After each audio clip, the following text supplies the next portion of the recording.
Hello and welcome to the Expanse. Today we are going to be looking at the burning of Teldrassil.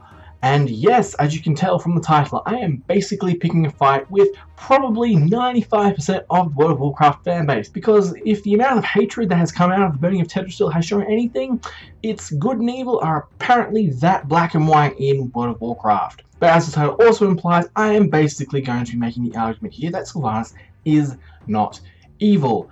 I know, I'm asking for trouble. I mean, if I get this out before the Battle of Lordaeron, there'll probably be something there that proves she's evil. And if not, there will probably be something during BFA that probably shits over any arguments I make in this video. Oh well, the way this is going to be broken down is very simple. Well, we're going to start with why there were practical reasons for burning Teldrassil. We're then going to move on to whether there was actually going to be a war between the Alliance and the Horde. Spoilers, yes there was. And thirdly, we're going to look at Sylvanas and her character and explain why she is not evil. Or at the very least, I'm going to tone down the evil of absolute satanistic evil to maybe a good 5. As in, not a good person, but most definitely not the worst person in the world. And from there, we'll go into a short thing about Garrosh, because frankly put, if you listen to all of this and you still think Sylvanas is worse than Garrosh, this video has pretty much failed. So, with that said, let's begin. So, because trying to explain a few expansions worth of lore and stuff is pretty damn difficult, what I'm going to do is start with the easiest stuff to digest in regards to Teldrassil, then build my way up to the stuff that's going to be really annoying to digest.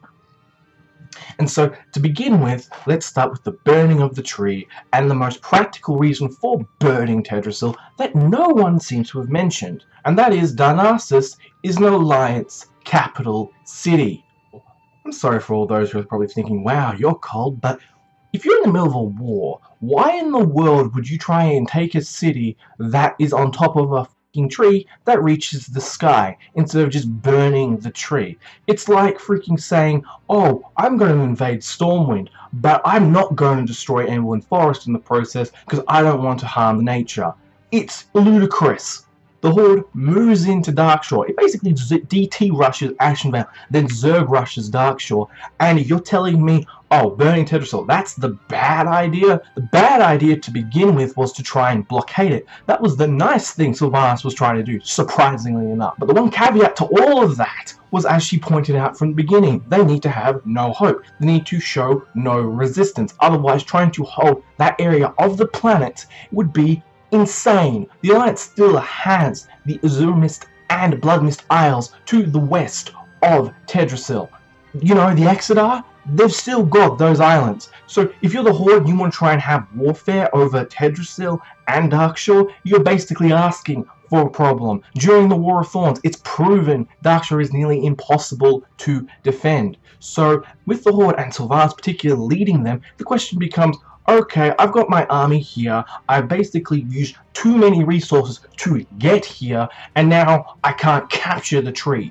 So am I supposed to leave it there, hope the Alliance doesn't end up using it as a point of attack, or do I burn it and secure most of Northern Kalimdor? Sylvanas chooses the practical and tactical approach and burns the tree. And for all those who are probably going to say, oh, well, this is just proof of bad writing, the plan was flawed to begin with. No, it wasn't. The plan made sense. Crush the Alliance spirits so they do not attempt to attack the Horde. Makes a lot of sense, saves a lot of lives. Unfortunately, that goes pear-shaped. The world isn't perfect and plans don't always go the way you want them to. So, guess what? Sylvanas is left with the option of burn the tree or don't burn the tree. The practical option is burn the tree, and she takes it. It's not a pretty move. I'm not going to say, oh, good on you, Sylvanas, you burned Teldrassil, the home of the Night Elves that had, you know, God knows how many civilians on it. Good on you. Well done. At the same time, though, that's the fun of a morally grey story. You don't get to pick whether, oh, this was 100% good or 100% bad. And you know what? Because I'm just throwing away all morality here, I'm going to play the victim blame game and ask the question, why in the world, if you're the Night Elves and you know you've got Sylvanas, you know, Banshee Queen, Death itself, etc., knocking on your doorstep, coming up to your home, right? Why in the world would you not evacuate Teldrassil prior to her coming? I mean, did you honestly believe your defenders were going to stop them? I am genuinely curious, because you have to be pretty damn arrogant to think Sylvanas wasn't going to burn down the tree. I mean, I was that arrogant before she burned down the tree, but thinking about it now, it makes a lot of sense. Oh, and because I know the next point of contention is, oh, Sylvanas left Malfurion alive, she left Saurfang, yada yada yada. Is that hard to believe that Sylvanas doesn't see Saurfang as an ally, doesn't think he trusts her in the slightest, but is it that hard to believe that you'd think Saurfang would kill Malfurion, an enemy alliance leader who has killed Horde soldiers and would have killed Saurfang given the chance? Is it that hard to comprehend that Sylvanas would think, Saurfang loves the Horde, he'll kill Malfurion because it's practically the best thing to do for the Horde. We're in Darkshore, we're at war. You kill Malfurion, you make the Horde's life a lot easier. I mean, admittedly, that entire circumstance is supposed to display and show what Sylvanas' major character flaw is, but I'll get back to that. The whole point of this Saurfang, Malfurion, and Sylvanas walking away, that whole situation should be raising you the question, is one's honor, is one's personal honor more important than the Horde? Is it more important than your people? Which, once again, ladies and gentlemen, enters the realm of morally grey questions. Duty or personal honor? Is your honor attached to your duty? When does your duty outweigh your honor? It's an easy question to answer, and it's one I doubt everyone's going to agree on. But the question is still there.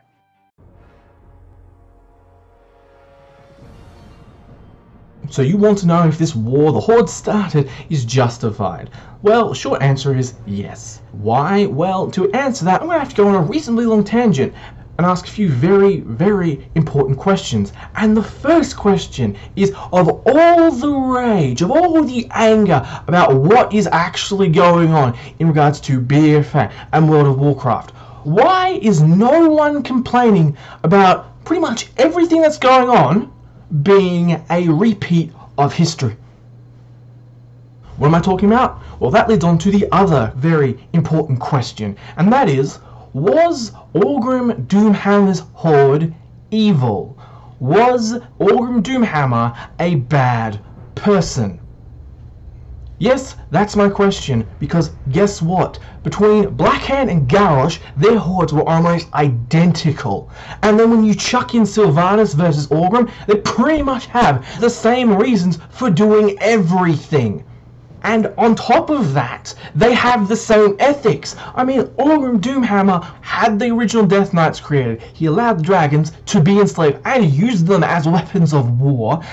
And on top of all of that, under his command, he sacked Stormwind. He did what Blackhand couldn't do. Basically what Sylvanas did. Sylvanas basically did the same thing. Garrosh couldn't get to Teldrassil because of King Rin. King Rin dies, Sylvanas goes through, burns the tree. Are you starting to see the similarities now? And don't worry, there's more. What were the reasons for why the Second War began? What was Doomhammer's purpose going further north into Azeroth? The answer was he wanted peace for his people. He wanted a safe home for his people. Here's the first problem. There is no way in hell the Alliance would have left the Orcs Stormwind. There's no way in hell the Alliance, the humans, would have left the southern eastern kingdoms to the Orcs. No way in hell. So why wait to be attacked and instead secure the continent for the Horde? Because in World of Warcraft there is no mutually assured destruction. If someone has the power to attack you, you have to take them as a credible threat. The second reason, the southern eastern kingdoms to provide for the Orc population of Draenor. There is no way in hell that would have happened. So of course, Orgrim makes the ugly decision. The Horde goes to war. They go further north to secure resources and hopefully livable land. And, just so you guys know, them being Felfield is not an excuse. Orgrim Doomhammer was the war chief. He controlled the fate of the Horde. And he hated Fel. He would have killed Gul'dan if Gul'dan didn't prove himself to be useful. So the entire reason for the Second War was security and resources. Now, why in the world has Sylvanas gone to war? Well, she's made it pretty obvious multiple times. The first reason she's going to war is security, because there is no way in hell the Alliance at present or ever is going to leave the Forsaken, the Northern Eastern Kingdoms. To state that is madness. And for all those who say, oh, Anderson was working towards peace, it was going to work. Are you joking me? Have you seen how the Horde and the Alliance react to each other and how war continuously seems to be their thing? But not only that, if you've read Before the Storm, then you know Anduin was one amongst his entire council who actually wanted peace. His entire council was quite willing to go to war. And the only reason why half of them even remotely changed was because of what they saw Sylvanas do to her own people. And even then, if somehow Anduin had secured peace, in the long run, he would have gone to war with the Horde anyway. Why? Because he's a freaking zealot of the light. The Mag'har Orc scenario, and what we're going to find out about the Mag'har Orcs, is the retrospective justification for why Sylvanas went to war. There was no way of avoiding this conflict. It was either going to happen now or later, and Sylvanas chose now, because, as she pointed out, the Alliance is weak. Hit them while they're weak, or die when they're strong. The second reason is resources, but I know the argument is going to be, oh well, the Forsaken don't need resources. Here's the joke. Ever since the Cataclysm, it has been made extremely clear the Forsaken do not have the ability to reproduce. And because they do not have the ability to reproduce, the Forsaken will die off. And before you say that's a good thing, that's not your choice. They are their own people, and that is something Before the Storm specifically goes out of its way to show. And that's not even including the fact that any leader, good or bad, is not going to allow their people to die off. So Sylvanas, ever since the Cataclysm, has had to figure out a way to fix that issue. Here's the thing. In Stormheim, she almost got one of the two resources she needed to ensure her people's survival. And that was the Valkyr, but thanks to Gen Greymane, that resource went out the window. So now she has to go after the one other resource she requires. And that is bodies. And now, I know you're probably thinking, wow, you have a really screwed up moral compass. The question in regards to the Forsaken and them needing resources comes down to this. Is it okay to allow a people to die off, or do you expect a leader to allow their people to die off to respect another culture's dead? Not the living, dead.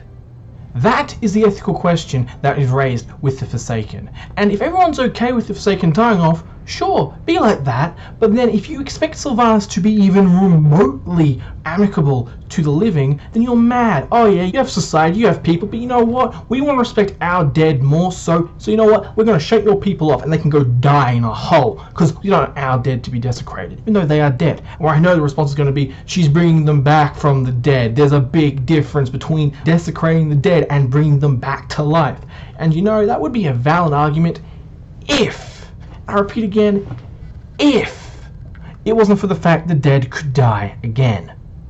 The Forsaken are not bound to the world for eternity. They can leave. And it's not as if they're bound to the Lich King either. They can do whatever the hell they want. And for all those who want to say Sylvanas is a dictator, etc., etc., firstly, I'm not gonna lie, she's a fascist. She maintains total control over the Forsaken. But the thing is, the Forsaken are okay with that, or most of the Forsaken are okay with that. I mean, if you actually go back and read the Cataclysm short story of Sylvanas, you actually get a very, very eye-opening insight into how the Forsaken and Sylvanas interact with each other. Because initially, yes, she saw the Forsaken as arrows in her quiver, completely disposable. But after having a few hallucinations about them being used as fodder by Garrosh, after basically dying herself and seeing oblivion, etc., etc., she changed her view and now sees them as a buckwalk against the infinite, you know, death. And where that doesn't sound like a very good thing, it's actually a major change in her perspective of her people. Because with arrows, they are disposable. You get rid of them, you know, bowstring, pull away. A buckwalk, a shield, you keep with you. A buckwalk, a shield defends you, and you defend it. But not only that, can only defend you, can only look after you if you look after it. The Forsaken and Sylvanas are basically in a symbiotic relationship. She looks after them, they look after her. There's basically the deal Sylvanas gives them. And if they choose to live under her, then they take what she gives and she will protect them. If you want to talk about the Desolate Council shit, I'll go right ahead, because guess what? The Forsaken defer to Sylvanas' rule, and if she sees hope as a plague, then of course she's going to annihilate people that are carrying that plague if quarantine isn't an option. As for the defectors in that instance, if you read the book and pay attention to perspective, which I will touch on later, then of course Sylvanas killed them, because the entire scenario from her perspective sets it up as if they're spies. But I veered off the point. The two reasons for why the second iteration of the Horde and the reason why Sylvanas is currently going to war are the same, and so the question becomes once again, was Orgrim Doomhammer a bad person? Was the Second War an unjust war? But if that hasn't at least got you thinking that BFA may actually be morally grey and/or thinking about the possibilities of what's actually going on behind the scenes in regards to the lore at the moment, here's another question about the past I would really like to know. Do you think the third iteration of the Horde, Thrall's Horde, the Horde most people are attached to, would survive a Second War alliance? You know, the one that beat back Orgrim Doomhammer's Horde. Do you think Thrall's Horde would survive that alliance? I personally do not think they would stand a chance.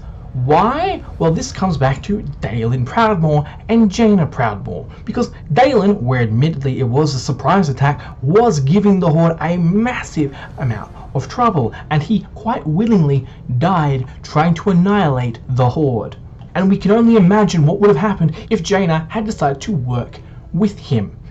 Here's the thing though, Thrall's Horde, its greatest strength was to work with the Alliance. Its greatest strength was the ability to put aside the differences that the Alliance and Horde had faced and work together towards a greater goal. However, that was predicated on the fact the Alliance was also in their third iteration, the iteration that was willing to work with the Horde. That, however, died the minute Varian died. It died when Theramore was bombed. It died when the one person that consistently tried to keep peace between the two factions, Jaina Proudmoore, decided to give up. The third iteration of the Alliance at present barely exists. It only exists in Anduin, and even then, because of his attachment to the light, and because now he sees Sylvanas as a person he can never work with, has pretty much got up and left the building. The current alliance you're looking at is very close to the second iteration of the Alliance. So, guess what, ladies and gents? The Horde cannot call upon its allies within the Alliance to help it. So, guess what? I'm willing to bet the major reason why Vol'jin, the person who started a revolution for the Third Horde's ideals, who was quite willing to die for the Horde, put Sylvanas in command, lower or not, is because he knew what the Alliance would turn into after the Broken Shore. And or the lower just showed him what the Alliance would turn into after the Broken Shore. And so what does he do to preempt all of it? He puts the one person in, the one person who would bring the Horde back to its second iteration. Not as far back as Garrosh, not as far back as the Horde that made decisions predicated on trying to spread suffering. No, back to the second iteration of the Horde. The iteration of the Horde that made extremely tough and questionable decisions for the survival of the Horde. Though, let me make this clear right now. If I have not convinced you by now that the Alliance was going to start a war with the Horde, then everything I've just said about the Horde, BFA, and it being morally grey, and Sylvanas are pretty much mute. To summarize everything I've just said, is the current war the Horde started with the Alliance justified? The answer is yes, unless you do not believe the Alliance was going to start a war. The follow-up question to that is, was the burning of Teldrassil a justified action? The answer is up to you. It is the morally grey question, because they are most definitely at war, but as an action of war, is something you'll have to decide for yourself. The question you may want to consider is, when presented with the option of your own civilians or enemy civilians, who would you allow to burn?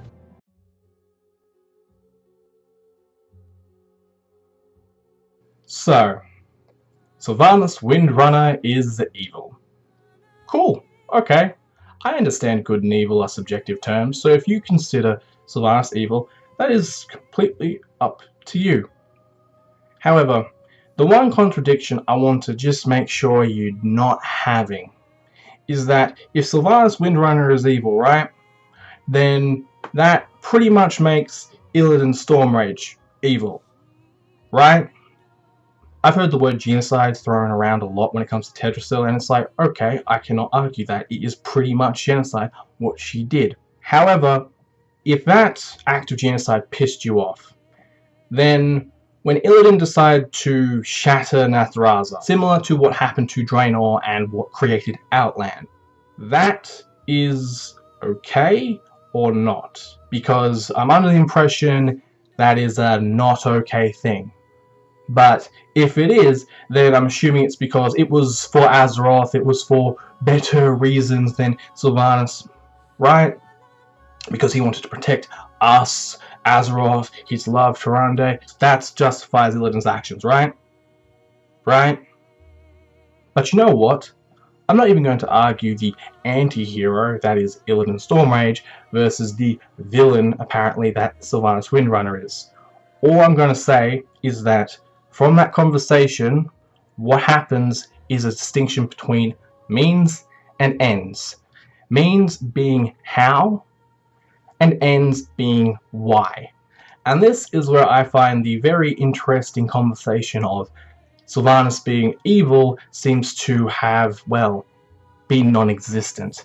Because when it comes to her means, my god, she's just as bad as Garrosh. She's just as bad as Illidan. Her means are absolutely horrid. Her ends, the reason why she does everything, doesn't seem to be a conversation and or argument made in that arena. It just seems to be, oh, she's evil, she doesn't care for her people, she does anything on a whim, she's mostly unstable, etc., etc. And I mean, okay, that's a good viewpoint if you don't look or read at anything that's being presented to you, and I know saying that is going to be digging me a hole. But what is astounding to me is that pretty much all proof in regards to Sylvanas's why, the reasons for why she does things, all seem to come from first-person perspectives. What are perspectives? Well, perspectives are basically one of the major tools a storyteller has at their disposal. Perspectives basically allow for the storyteller to give you information that could be a lie and or reinforce a truth. There are two major ways you break down perspectives. The first category of perspective is third-person perspective. This perspective comes from the narrator, and 9 times out of 10, it is factual. It will tell you the truth. The other category of perspective is first-person perspective. This perspective comes from a character and is basically a biased perspective, one which can be true and or wrong depending on what information that character has been given. Now, if you've been paying attention to the criticism Sylvanas has been getting, and most of the arguments that have her ends, her reason for doing everything being evil, most of that comes from Before the Storm. And where, at first glance, yes, the story basically makes her out to be an evil dictator, if you pay attention to the perspectives of Before the Storm, you get a much more interesting take on what Sylvanas is actually like. How so? Well, I guess the first thing is, most of the quotes, or most of the parts where Sylvanas is specifically stated to be quote-unquote evil and or unjust, wrong, etc., come from a character, or they come from the narrator's description of a character's thoughts, as in biased thoughts.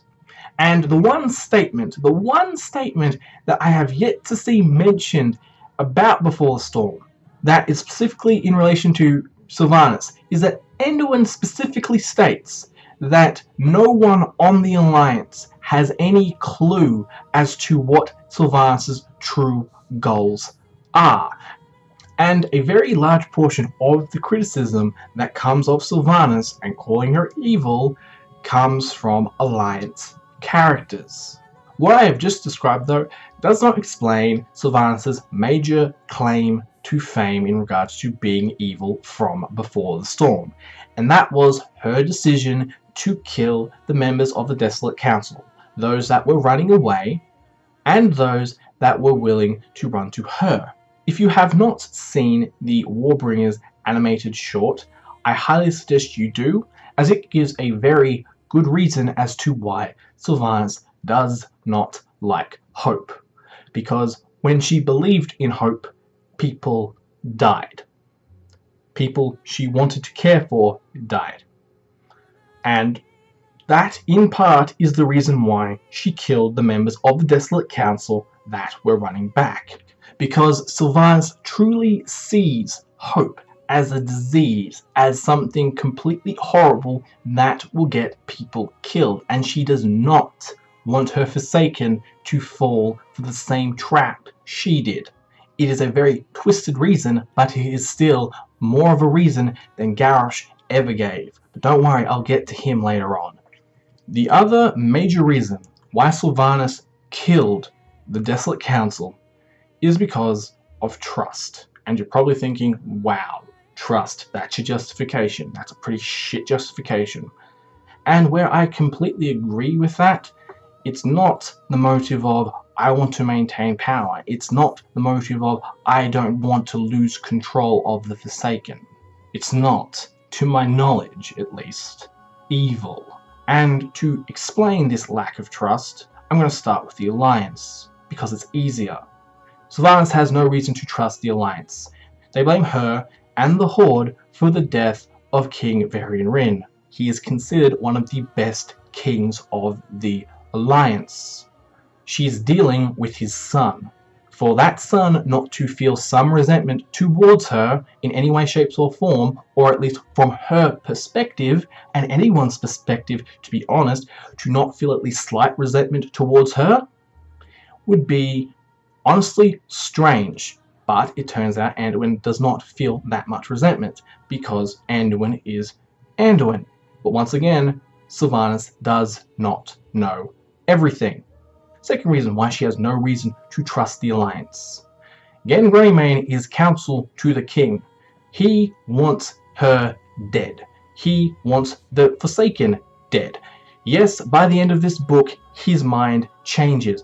But overall, she has no reason to believe his mind has changed. Thirdly, there's her character belief. And that's the whole concept of hope. And this idea that, for all intents and purposes, it is not a good thing. The Alliance is brimming with it. And where Sylvanas does understand it is a thing, she most definitely does not want that within the Forsaken. Fourthly, the humans of the Alliance, most of the Alliance, have absolutely no reason to allow the Forsaken to stay within Lordaeron.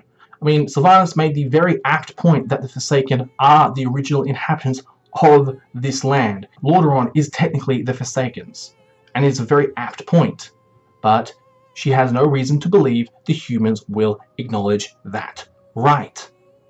And most humans don't acknowledge that right. You find this out through Before the Storm as well, and where things seem like they're changing, old hatreds die extremely hard. I mean, just as an example, Anduin's entire council was quite willing to go to war with Sylvanas. They did not trust her in the slightest.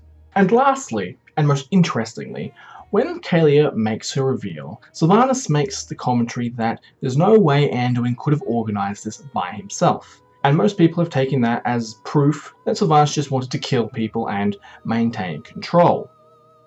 However, because I'm ever so interested in perspective, I found the commentary more akin to her questioning whether Anduin is a puppet king. Now, as a reader, we know he's not a puppet king, though once again, Sylvanas has absolutely no reason to think otherwise. And on top of that, there has been a myriad of speculation about Gen taking over, Gen betraying Anduin, a coup happening, Jaina doing something, overall something happening within the Alliance that would have Anduin deposed. So overall, is it that hard to believe Sylvanas was thinking, I wonder who's controlling the boy now? As for the Forsaken, why would Sylvanas not trust them? Why would Sylvanas, in paranoia, kill her own people, stating she does not want people that fear her within the Forsaken, but she also does not want them to carry hope? The answer is, if you actually think about the times Sylvanas has been betrayed, or at the very least the two major times Sylvanas has been betrayed, she has very little to no reason to trust anyone. And two situations I am talking about are, firstly, the Wrathgate, Apothecary Putris and Tichondrius. God knows why she trusted either of them, in particularly Tichondrius, but she did, and they betrayed her. They took the Undercity, and for all intents and purposes, she was homeless, and they were quite willing to kill her. The second major time Sylvanas gets betrayed is during the Cataclysm, when Lord Goffrey shoots her in the back.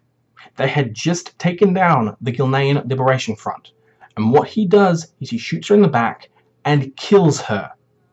And because of that trust, 3 of the Valkyr Sylvanas considers sisters, which you find out during the short story from Cataclysm, give their lives to save her. To say Sylvanas has been screwed over by people she has put trust in, put faith in, put hope in, would be an absolute understatement. And to say she's paranoid would also be an understatement. But to say it's an unreasonable paranoia, to say it's an evil paranoia, well, I'll put that question to you. Is it? And where I know this ties into the whole, well, she's paranoid, so she just wants to keep her power, blah, blah, blah, blah, blah. No.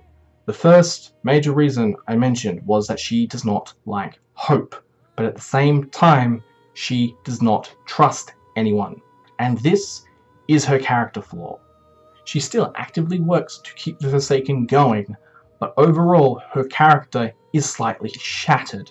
And with the Desolate Council, well, as bad as this sounds, fool me once, shame on me. Fool me twice, shame on you. Fool me 3 times, that's not happening. The Desolate Council got unlucky and were the 3rd major betrayal that Sylvanas had in her life. And once again, her means are horrid, absolutely ruthless. But her ends, her why, the reason why she does things is not as clear-cut as good or evil. She just happens to have one of the most shattered belief systems in World of Warcraft. To see hope as a disease, to not trust anyone, but to still work for your people, to still know what you know as a military genius, but not articulate it because you do not trust anyone, because you have no hope in those that you are trying to protect, is genuinely sad. To come back to Orgrim Doomhammer, he wanted the orcs to go back to their shamanistic ways. He wanted them to go back to the way they were before the orcs drank the fell blood. However, he knew for a fact the orcs would not be safe on Azeroth until they had secured themselves a home. And he did whatever it took to ensure that security. And he is remembered as a hero. Hell, Orgrimmar is named after him. I am putting any credibility I have, if I have any credibility, on Sylvanas being chosen to be War Chief, to ensure the Horde's survival. She's not there to bring them honor. She's not there to honor old traditions. She's there to keep the Horde alive. And if you've seen the Old Soldiers cinematic, where I know the response to it is generally the same, my response to it is, yes, live another day to reclaim your honor later. Survival is not pretty, but the dead don't get to reclaim their honor. The Horde lost its honor under Garrosh, and it's never truly reclaimed it. And if the Horde disappears before they can reclaim it, what was the point in fighting Garrosh to begin with?